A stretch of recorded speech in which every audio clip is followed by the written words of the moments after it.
Bonjour, est-ce que tout le monde nous entend?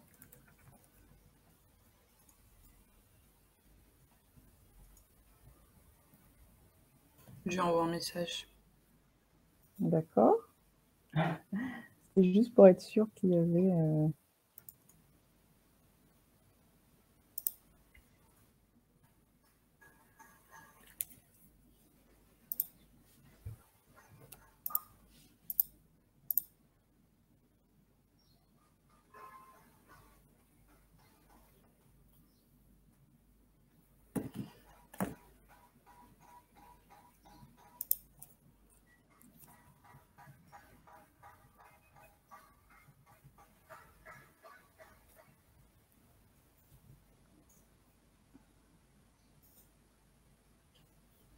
D'accord. Alors, bonjour, merci pour votre présence à cet atelier qui est possible aujourd'hui grâce à l'Union ALFM que je tiens à remercier également. Je suis Sybille Job, je suis une ancienne du lycée français de Yaoundé au Cameroun et je vais vous parler d'orientation scolaire.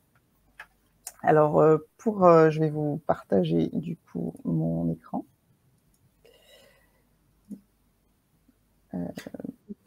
Hop, ça va prendre 2 secondes. J'espère que c'est visible pour tout le monde. Pour introduire mon propos, je vais revenir sur les raisons qui font que le choix des études supérieures soit souvent une source d'anxiété. Et pour ça, je vous ai mis quelques phrases que vous avez peut-être déjà entendues dans votre entourage lorsqu'on parle d'orientation scolaire. Donc, je ne sais pas quelle spécialité choisir pour les lycéens. Je ne sais pas si je dois aller à l'université ou dans une école. Je n'aime pas les mathématiques, je ne souhaite pas en faire pendant mes études. En quoi consiste vraiment le métier d'avocat? On peut changer avec un autre métier, bien entendu. Mes parents voudraient que je fasse une prépa ou que je devienne avocat ou que je fasse médecine. Les études de psychologie n'ont pas de débouché. Parcoursup m'effraie, je ne sais pas comment gérer Parcoursup. Alors, qu'est-ce qui est à l'origine? Moi de te couper, Sybille, mais je ne sais pas si... Est-ce que les questions sont sur la diapo ou bien tu les dis oralement? Elles sont sur la diapo, donc vous ne les voyez pas? Moi, je suis restée encore sur la première, je ne sais pas pour les autres qui nous suivent.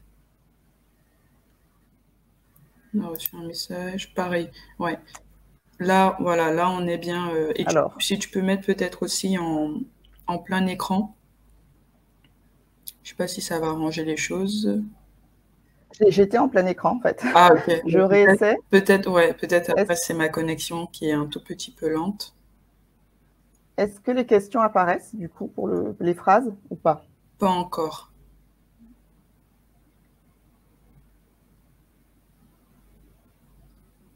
Ça apparaît.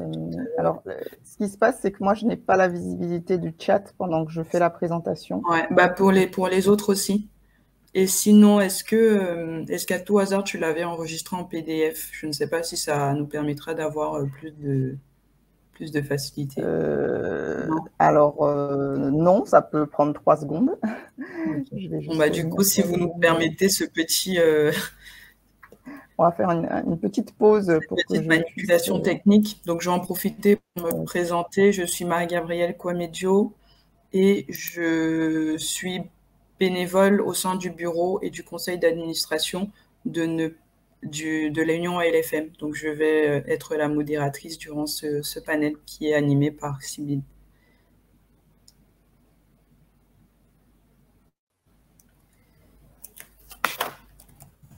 Alors, on va juste avoir un petit souci, c'est que j'ai dans ma présentation des compilations d'animations.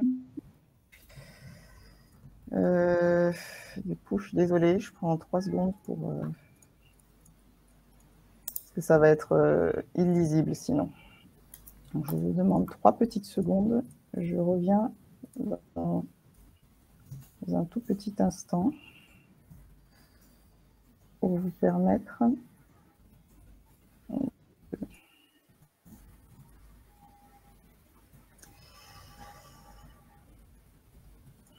Hop.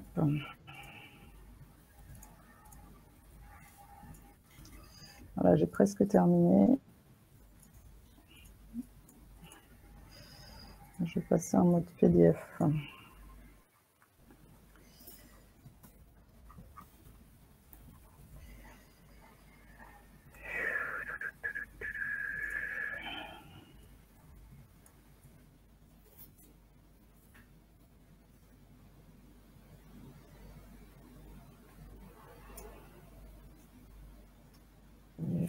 Celle-là, voilà.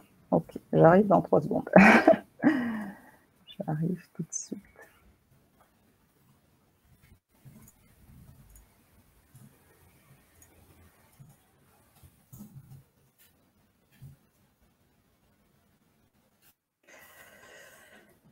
Alors,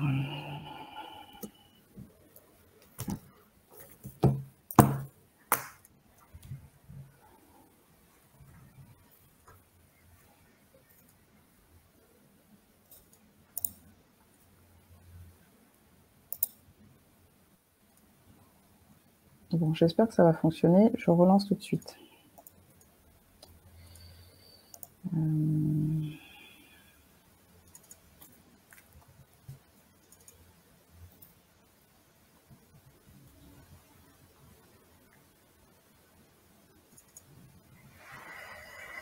Voilà.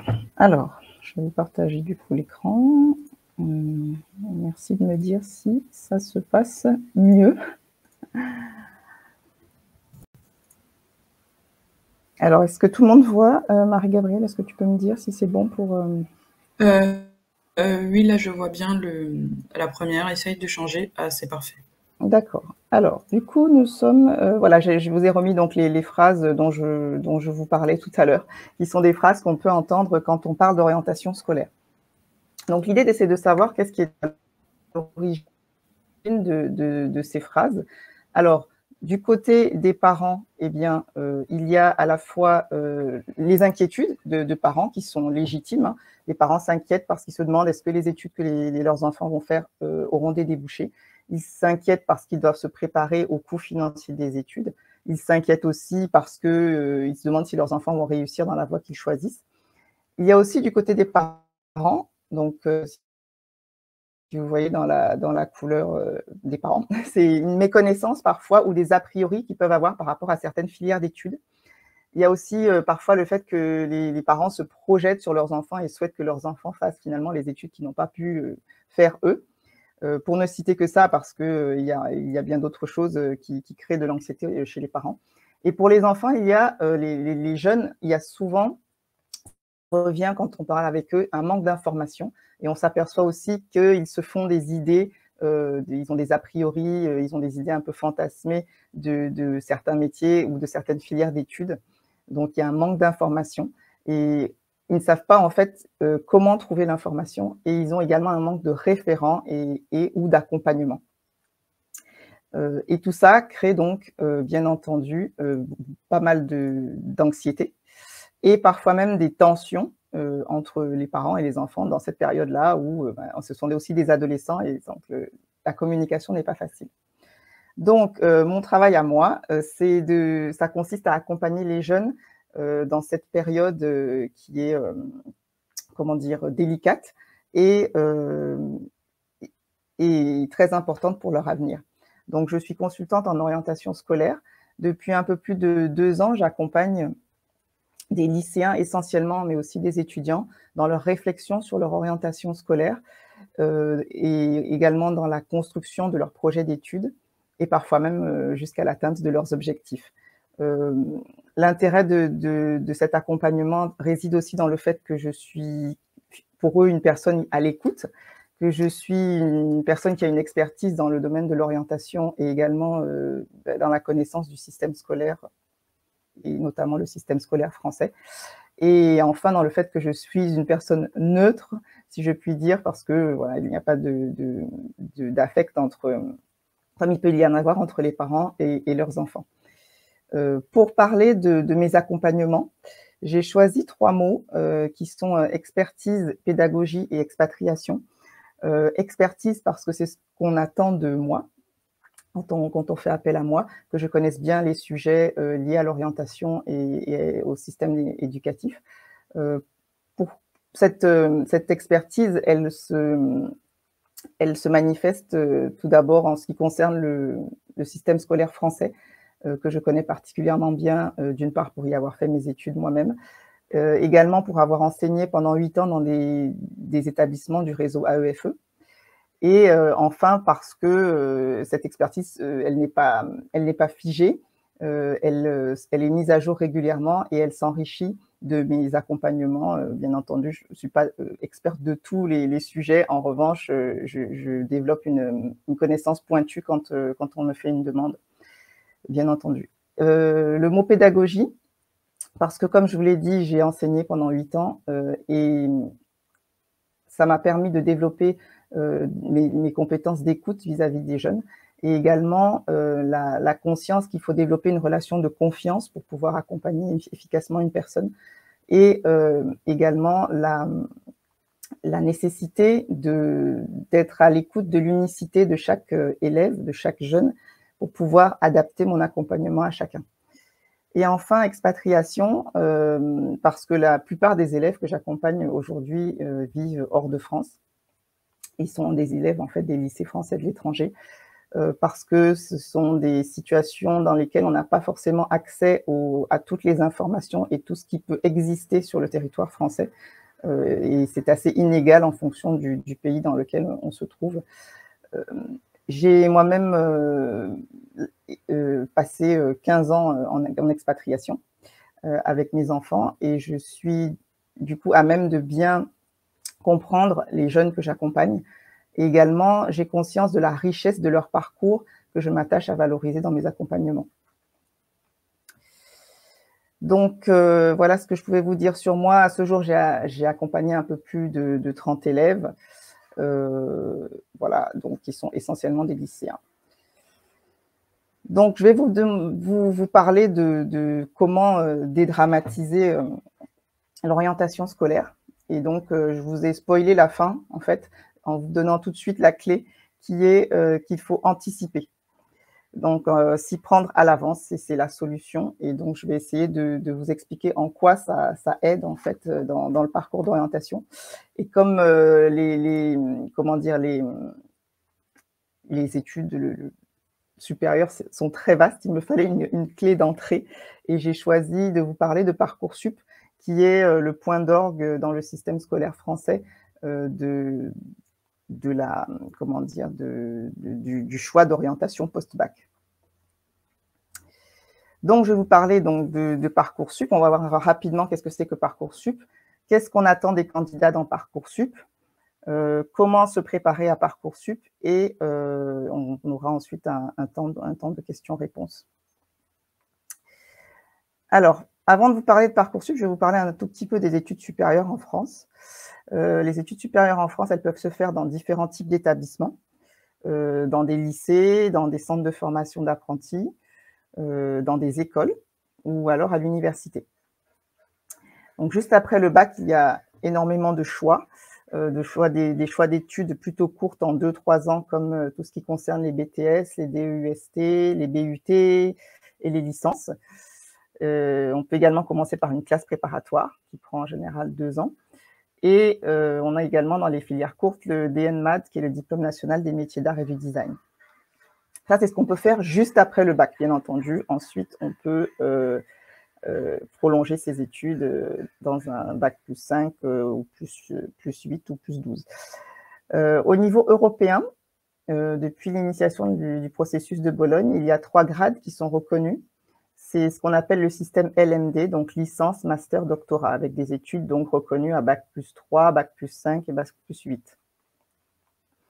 Et donc, la plupart des admissions dans l'enseignement supérieur français se fait via Parcoursup. Bon, je vais vous parler donc maintenant, en commençant par vous expliquer ce que c'est que Parcoursup. Parcoursup, c'est la plateforme de préinscription dans l'enseignement supérieur en France, qui est destinée à recueillir les vœux des candidats.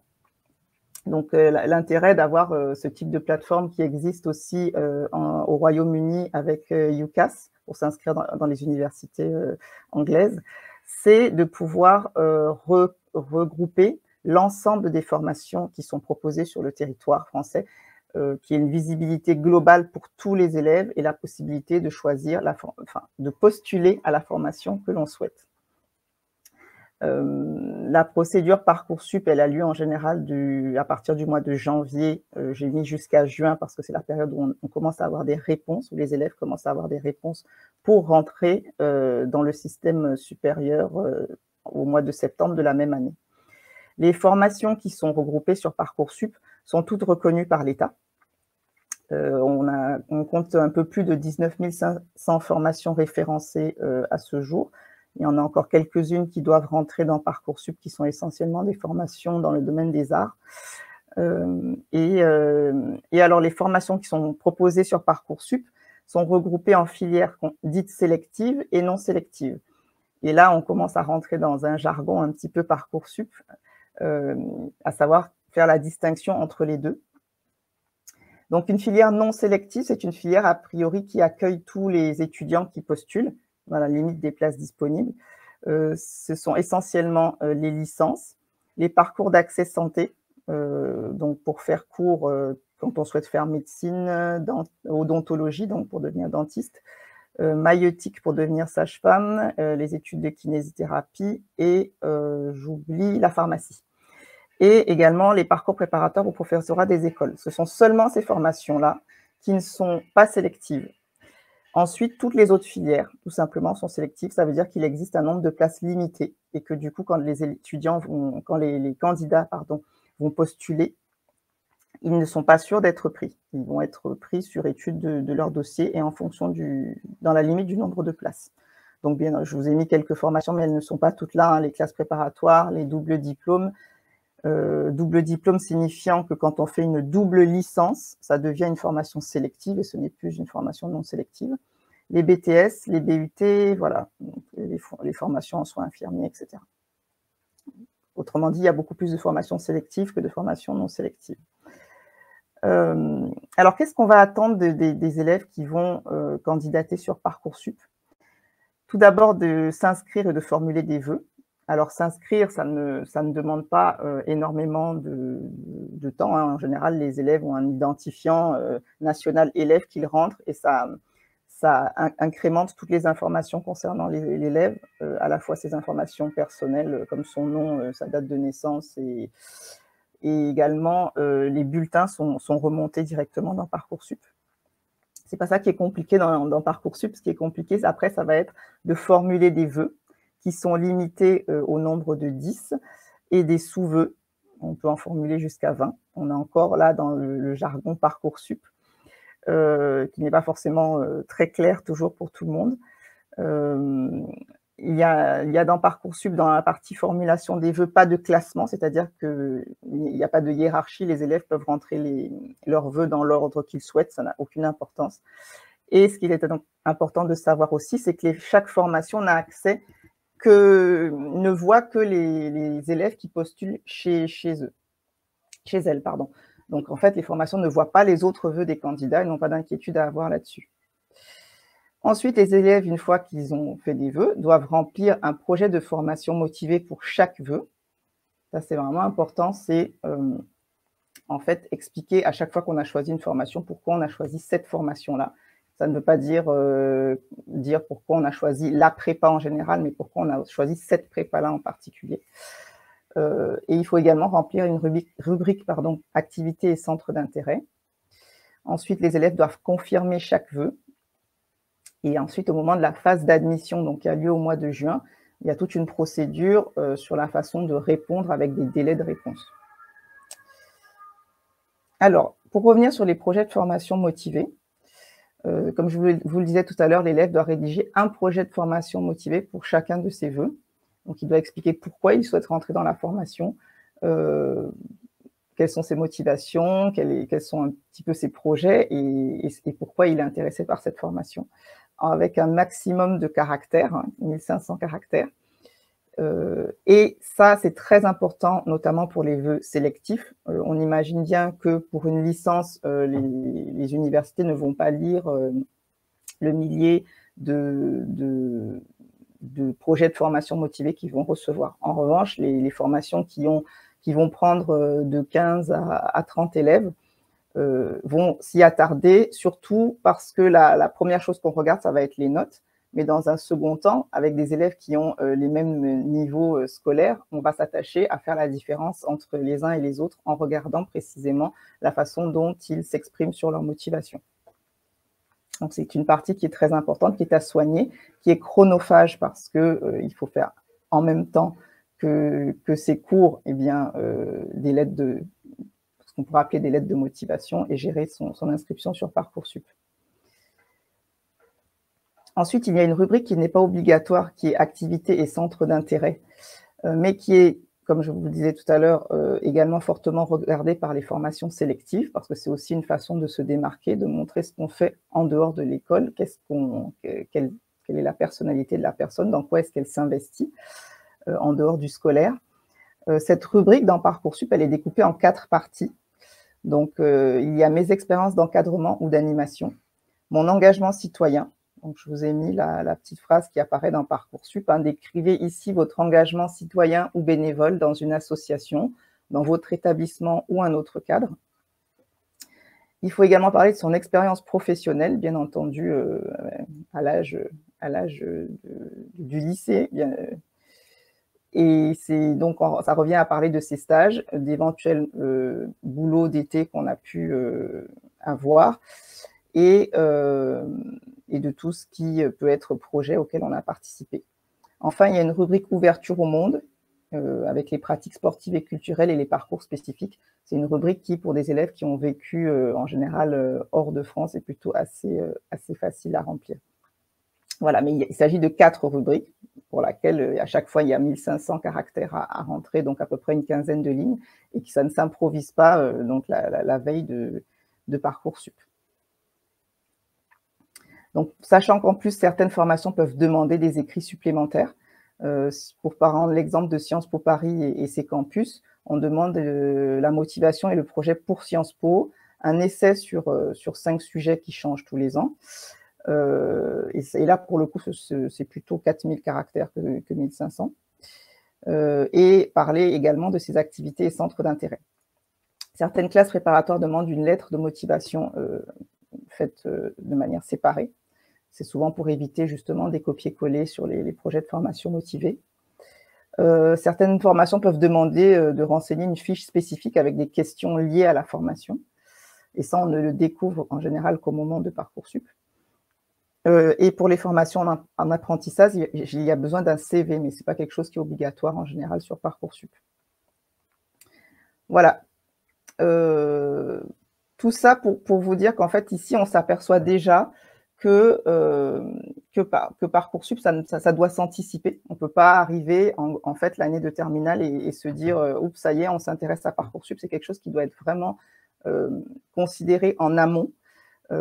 Déjà dès la seconde, au moment où on commence à choisir ses spécialités, parce qu'il faut savoir quelles spécialités parfois sont exigées pour la poursuite d'études qu'on envisage après le bac. Si on n'a pas fait certains choix de spécialité, on peut se retrouver dans l'impossibilité de poursuivre dans une branche particulière. C'est vrai notamment pour les prépas, c'est vrai pour la médecine, mais ça peut être vrai aussi pour certains diplômes. Je vais vous donner un exemple, un BTS en métier de cinéma et audiovisuel. Pour certaines formations spécifiques sur le son, il faut avoir fait de la physique. Voilà, et ça, ce sont des choses que les élèves ne peuvent pas forcément savoir s'ils ne se sont pas posé la question suffisamment tôt. Donc voilà, tout ça doit être géré en amont, sachant qu'en plus, l'année de terminale, c'est l'année où on a aussi son bac à préparer. On a des épreuves de philosophie, ces épreuves de spécialité, le grand oral, et en même temps, on gère Parcoursup. Donc, c'est pas à ce moment-là qu'on va se mettre à réfléchir sur la suite. Donc, ça doit être pris vraiment en amont. Donc, si on considère donc les classes de seconde, première, terminale, il s'agit en seconde d'initier sa réflexion sur son orientation, donc pour faire déjà son choix de spécialité.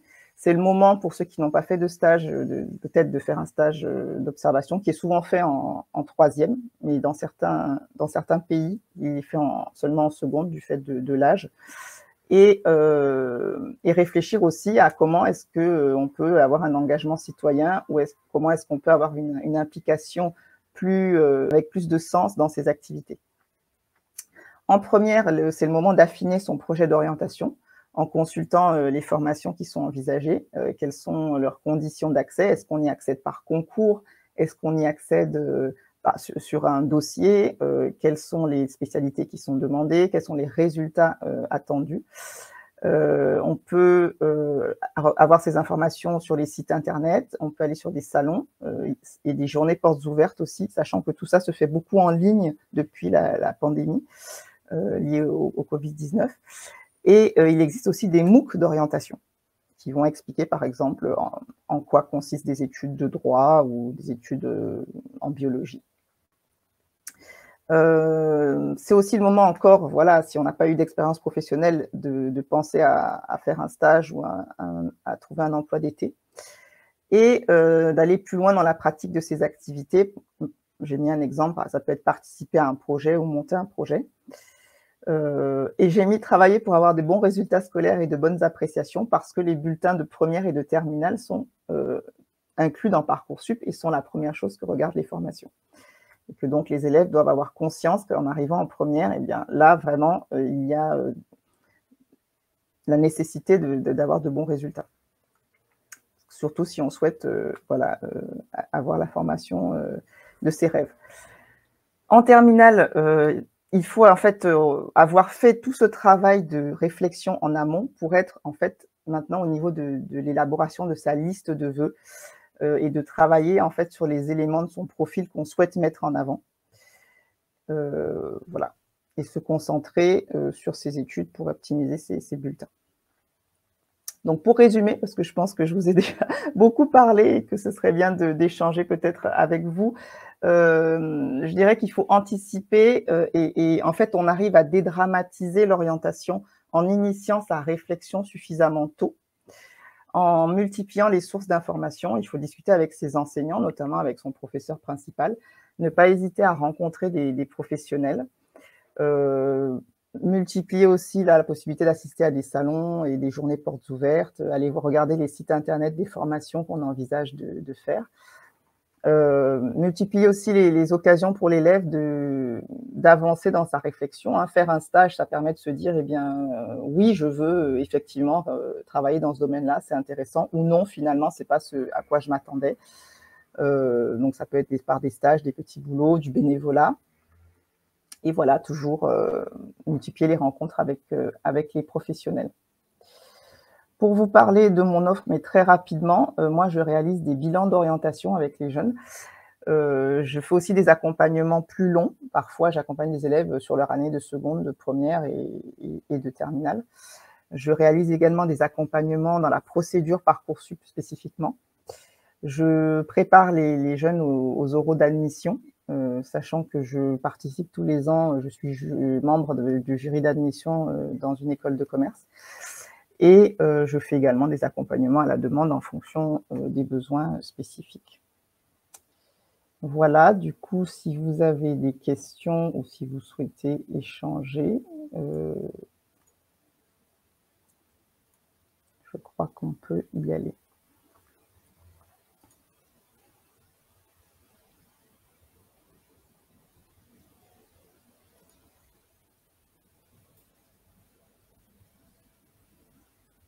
Est-ce qu'il y a des réactions par rapport à la présentation de Sybille? J'ai vu que Nurit, vous avez écrit dans le chat, peut-être que vous pouvez prendre la parole directement pour peut-être en parler avec Sybille. Je ne sais pas si vous avez la possibilité d'allumer vos micros, ça peut être plus intéressant.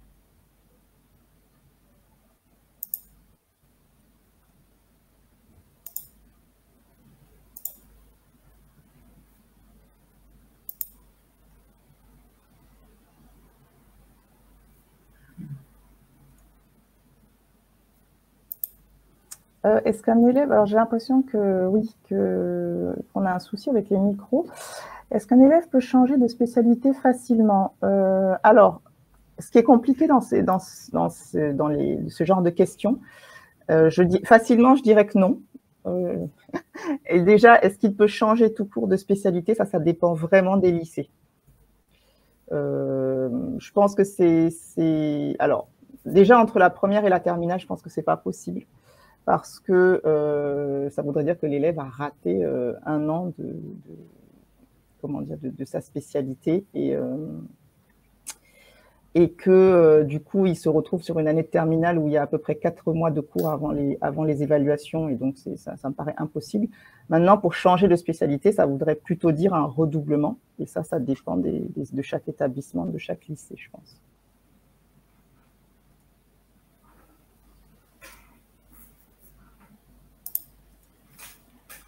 Je ne sais pas si j'ai répondu à la question. Voilà. Ah. Si, vous m'entendez là? Ah, parfait, très bien. Alors, il n'y a pas de caméra non plus. Voilà, j'y suis. Ah, magnifique. Alors, bonjour à tous. Donc, mon nom est Nourrit Della Riccia. Je suis une très ancienne élève du lycée Chateaubriand de Rome. Nous organisons en fait des journées d'orientation au lycée. Nous avons commencé uniquement en tant qu'association des anciens élèves, il y a très longtemps de ça, il y a plus de 20 ans de ça. Et puis, quand l'orientation est devenue courante dans les lycées français, nous avons commencé à le faire aussi en collaborant avec le lycée, avec les associations de parents d'élèves. Donc, une fois par année, généralement au mois de novembre, nous organisons ces journées d'orientation. Nous faisons appel, nous, aux anciens élèves, donc à notre fichier d'anciens élèves avec les différentes branches professionnelles. Ils participent tous bénévolement et très volontiers, parce que je dois dire que c'est quelque chose que nous aimons tous, ces journées d'orientation. On organise des tables, les professionnels sont à la disposition des élèves qui se renseignent donc avec des entretiens individuels ou par petits groupes sur les études faites, sur le parcours professionnel, sur la façon dont la personne a accédé à la profession. Et destiné aux élèves de terminale, première et depuis quelque temps seconde aussi. Donc, et ils ont cette journée au lycée qui est un peu une fête. Nous avons voulu l'organiser un peu comme une fête où il y a des échanges et les élèves peuvent se renseigner sur leur avenir, en fait, leur choix pour l'avenir. Et j'ai eu une ou deux fois des élèves qui sont sortis de la salle, qui m'ont embrassée en disant « Je sais ce que je vais faire !» Oui, c'est magnifique. Oui, ça après un entretien avec un professionnel. Et donc, nous partageons ça. Maintenant, nous l'organisons avec le lycée, donc c'est quelque chose de beaucoup plus étoffé avec le lycée et les associations de parents d'élèves. Donc, les intervenants peuvent être aussi bien des anciens élèves que nous proposons, que des parents d'élèves, que des personnes connues par le lycée ou que nous connaissons, qui doivent obligatoirement parler français, parce que ça doit se faire en français dans un lycée français, de toute manière, et qui présentent et qui s'entretiennent avec les élèves. D'accord. Voilà, c'est tout. Ah, mais c'est parfait, oui, c'est vrai que ça, en fait, ça fait partie de ce qu'on appelle les journées métiers qui sont organisées dans beaucoup de lycées aussi sur le territoire français. Et puis, je sais que c'est fait dans d'autres lycées aussi dans le monde. Après, géré par les uns ou les autres, c'est pas toujours la même organisation. Mais c'est vrai que ce sont des opportunités extraordinaires pour les jeunes parce que, voilà, c'est déjà une possibilité de rencontrer des gens, de discuter de vive voix d'un métier, vraiment. Et c'est vrai que si on arrive à trouver une entente sur la gestion, cela permet aussi d'appeler certaines écoles, d'avoir aussi des tables, des grandes écoles, des écoles spécialisées, des écoles. Nous avons chaque année une ou deux écoles hôtelières qui viennent, parce que c'est un domaine qui intéresse de plus en plus. Nous avons des représentants des universités à Rome, italiennes et françaises, et aussi d'autres pays. Ouais. Et je crois que là, maintenant, nous arrivons à une bonne formule. Naturellement, avec la pandémie, ça a eu un sacré coup d'arrêt. Cette année, nous avons essayé de le faire en ligne. C'était un peu plus compliqué. Nous espérons à partir de l'année prochaine pouvoir reprendre au bon rythme. Bien, on vous souhaite plein de réussite. Merci beaucoup. Merci à vous. Au revoir. Au revoir. Je crois qu'il y a Valentina qui souhaitait poser une question. Oui. Alors, c'est pas vraiment des bilans de compétences, c'est des bilans d'orientation pour les lycéens. Un bilan d'orientation, en fait, c'est comment dire, je dirais comme une photographie à un instant T de l'élève. Je dis à un instant T parce qu'ils sont à un âge où on évolue beaucoup et que de toutes les façons, même nous, adultes, nous évoluons encore. Donc, c'est ça, c'est en fait s'arrêter à un moment donné pour savoir qui on est, qu'est-ce qu'on aime, qu'est-ce qu'on a comme force, hein, quels sont ses talents, dans quoi alors, sachant qu'il y a ces talents, c'est-à-dire ce pourquoi on est doué un petit peu spontanément, et il y a aussi les points forts qu'on a, les points dans lesquels on réussit, parce qu'on travaille parfois. On travaille sur tout ça, sur les valeurs de l'élève, sur les idées qu'il a déjà ou pas d'études supérieures. Et donc, ça permet à l'élève en fait de mieux se connaître et de se dire « Ah oui, mais en fait, moi, voilà ce que j'aime réellement. » Et donc, après, ça donne… alors, ça ne donne pas une réponse magique, bien entendu. D'abord, on n'est pas fait pour un seul métier, mais pour plusieurs, tous autant que nous sommes. Mais ça restreint un petit peu, ça commence à réduire un petit peu les options avec ce qui nous correspond, en fait. Comment trouver un bon compromis entre leurs capacités et leurs projets. Alors, si je comprends bien la question, c'est de s'assurer en fait qu'on fait un choix en ayant aussi de quoi réussir. Et là, je dirais que c'est justement en faisant un travail de recherche sur toutes les possibilités qui mènent à un endroit. C'est comme si, en fait, je dis toujours, il y a plusieurs façons de réaliser son projet d'études. Il existe aujourd'hui énormément de passerelles. Si on prend l'exemple des écoles de commerce, on peut rentrer en école de commerce après le bac après le bac, en fait, en passant un concours. On peut rentrer en école de commerce après une prépa. On peut rentrer en école de commerce après 2 ou 3 ans d'études universitaires. Après un BUT, il existe énormément de passerelles. Et donc, l'idée, pour trouver le bon compromis, c'est d'étudier les différentes options, les différentes possibilités, et enfin de faire le choix qui correspond le mieux à l'élève. J'espère avoir répondu à la question de Valentina.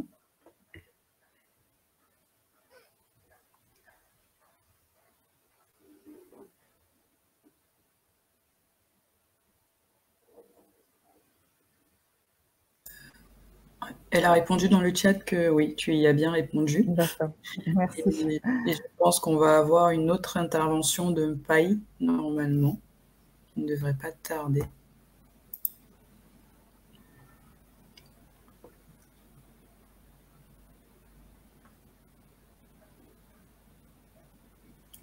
Ok. Du coup, Mpaï, pour qu'on puisse te faire venir sur la scène, il faudrait, comme je t'ai dit, que tu… Voilà, c'est bon, j'ai rien dit.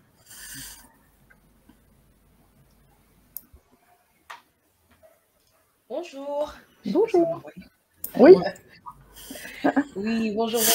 Merci pour cette belle présentation. Donc, moi, je suis actuellement donc, en master de sciences de l'éducation et de la formation, en ingénieur de la formation. Mais justement, quand vous parliez de projet d'orientation, moi, j'étais dans un projet de réorientation dès ma première année. Donc, j'ai fait une année en DUT, gestion, et ça s'est très, très mal passé.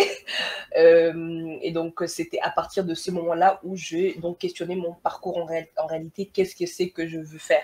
Et donc, c'est grâce à un projet qu'on appelait PPE qui était donc instauré par le DUT lui-même que j'ai pu donc trouver ma voie. Mais ce qu'on avait ressenti, on va dire, c'est justement la question que j'allais vous poser, c'est selon vous, est-ce que vous pensez que ce qu'on appelle les conseillers d'orientation aujourd'hui dans les écoles remplissent le rôle réel d'orienter les élèves vers la bonne voie, parce qu'on avait ça, mais on avait l'impression de ne pas forcément être bien orienté ou trouver sa voie grâce à cette personne-là qui était donc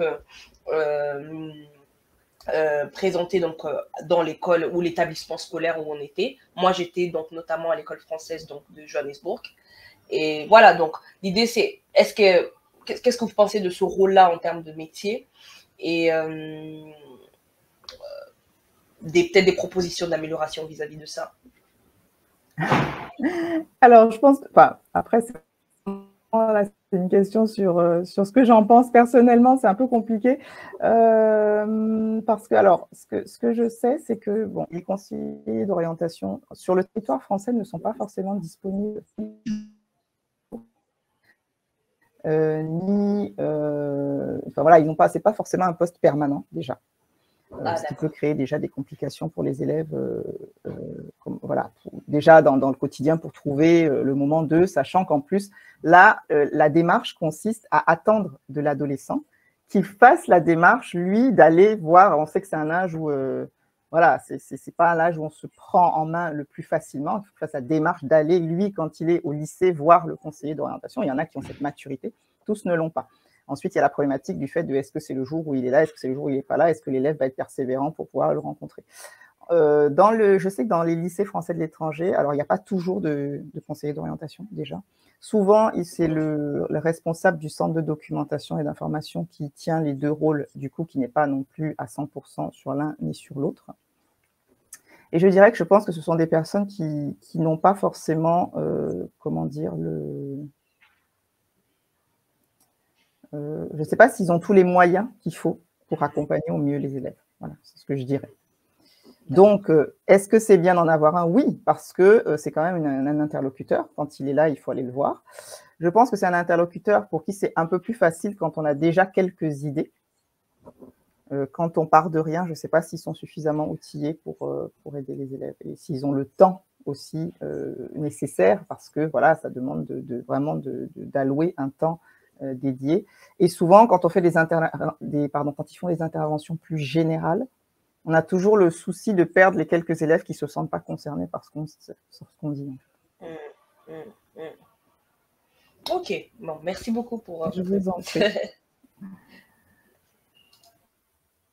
Bon, la session va bientôt toucher à sa fin, mais on a une dernière question d'Isabelle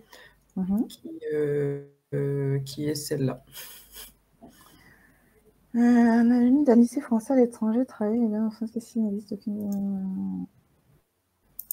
Alors là, on parle d'embauche après les études, si je comprends bien. Et en fait, là, non, il n'y a pas de façon de résoudre ça en France. Si je connais bien la loi, je pense que Marie-Gabrielle saura me corriger si je dis des bêtises. Et je pense que c'est une loi qui existe dans plusieurs pays, pas que en France. Quand il y a un poste disponible, s'il existe la ressource sur le territoire d'une personne de la nationalité du pays, elle sera prioritaire. Maintenant, si on arrive à démontrer que les personnes, qu'on n'a pas la compétence, en fait, dans la population du pays, eh bien, à ce moment-là, le poste peut être ouvert à une personne qui n'est pas de la nationalité du pays. C'est bien ça, Marie-Gabrielle? Je pense que je ne dis pas de... Oui, c'est exactement ça. Voilà. Donc, malheureusement, je ne sais pas s'il y a une possibilité de résoudre ça. Je crains que non, même si on a une formation, un diplôme français, on a toujours cette loi qui fera que les personnes de nationalité française à diplôme équivalent seront prioritaires.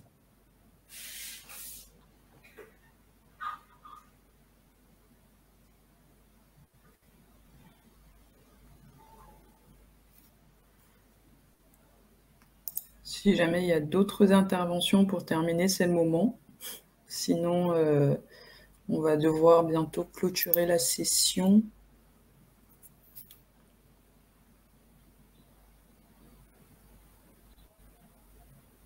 Donc, si vous n'avez pas de questions, je vous remercie beaucoup d'avoir assisté à cet atelier et je vous souhaite une bonne journée. Merci à toi également, Sybille. Merci, Marie-Gabrielle.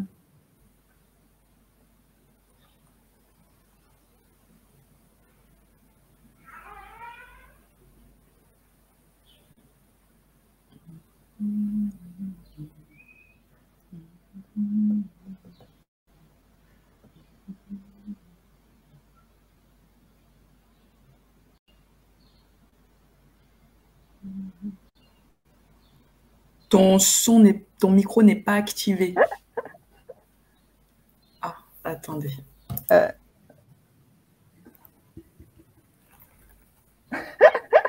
Voilà, c'est mieux comme ça. Voilà, merci beaucoup Sybille, merci beaucoup Marie-Gabrielle et merci aux participants.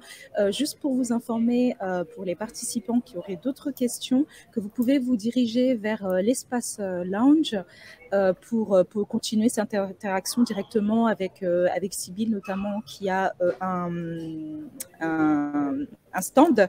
Voilà, donc merci à tout le monde, merci aux participants, merci à Sybille, merci à Marie-Gabrielle. Et voilà, je vous souhaite une très bonne journée. Merci beaucoup.